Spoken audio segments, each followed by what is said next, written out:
Bonjour et bienvenue mes résilienceurs dans cette troisième capsule des vidéos de Lanterne Coaching. Je suis Isabelle Gabé, votre coach de résilience et aujourd'hui on va voir ensemble qu'est-ce qu'on va mettre au cœur de cette résilience, pourquoi et comment accroître nos forces intérieures.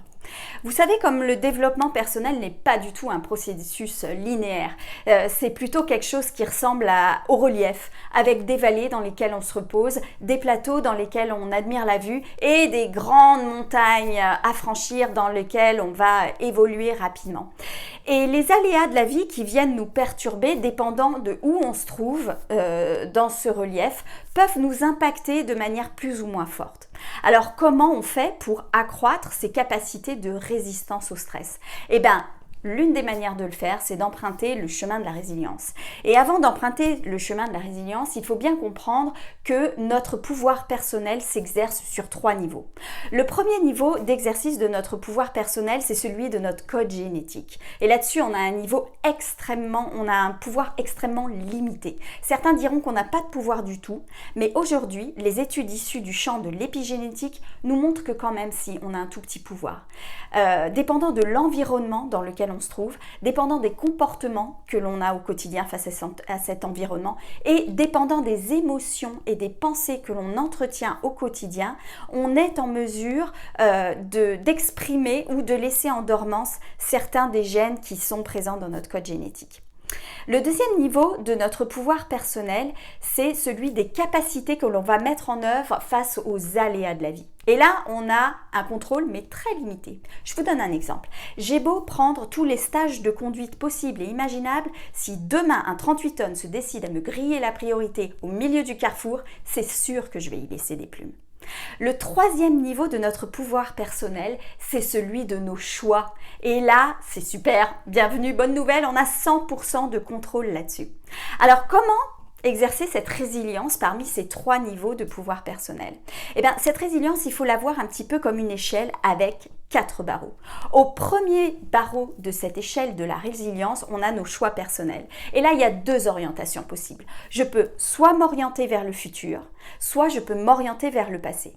Quand les obstacles viennent à vous, vous pouvez choisir de les voir comme des challenges à franchir, à surmonter, dans lesquels vous allez gagner des capacités, et là, vous allez vous orienter futur. Ou alors, vous pouvez choisir de vous orienter passé et de dire que c'est le destin et qu'avant, c'était mieux. Mais là, mauvaise nouvelle, pour surmonter les regrets, je n'ai pas de solution. Le deuxième barreau de cette échelle de la résilience, c'est le style d'apprentissage. Et là, en matière de style d'apprentissage, il n'y en a qu'un, c'est celui d'essayer, de vous planter, de comprendre pourquoi vous vous êtes planté et d'essayer encore. Donc si j'ai un conseil à vous donner, eh ben, c'est dépêchez-vous de vous planter et essayez le plus souvent possible. Là-dessus, un coach de résilience peut vous aider à gérer l'échec en vous proposant des outils de gestion émotionnelle de manière à accélérer vos cycles d'apprentissage. Ça peut être utile. Le troisième barreau de cette échelle de résilience, c'est celui du miroir. Et là, il va falloir passer au travers du miroir. Je m'explique. Le matin, quand vous vous levez, que vous aimiez ce que vous voyez dans le miroir ou que vous n'aimiez pas ce que vous voyez dans le miroir, imaginez qui va se trouver dans le miroir dans 10, dans 15, dans 20 ans. Parce qu'une chose est sûre, c'est que chaque pensée, chaque émotion, chaque action que vous entretenez au quotidien contribue à la personne que vous allez être dans 10, dans 15, dans 20 ans. Donc faites le portrait de vous-même avec lucidité et placez-vous des objectifs sur du très long terme. Le quatrième niveau de cette échelle de résilience, c'est celui de la transcendance. Ouh là là, la transcendance.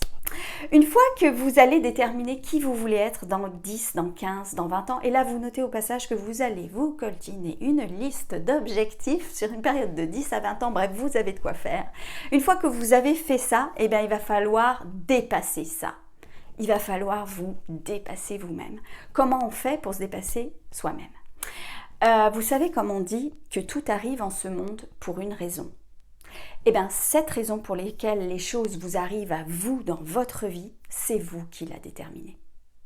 Et que ce soit le destin, que ce soit l'énergie, que ce soit l'univers ou que ce soit Dieu, vous devez vous en remettre à cette force, quoi qu'il vous en coûte. Quoi qu'il vous en coûte. Alors vous voyez, c'est très utile de se forger une spiritualité. Moi, je vous pose la question, quel barreau de l'échelle de la résilience allez-vous franchir en 2020 ? Si le sujet vous intéresse, vous pouvez vous rendre sur www.lanterncoaching.com, rubrique blog, c'est le blog de la résilience en action. Et en attendant, je vous dis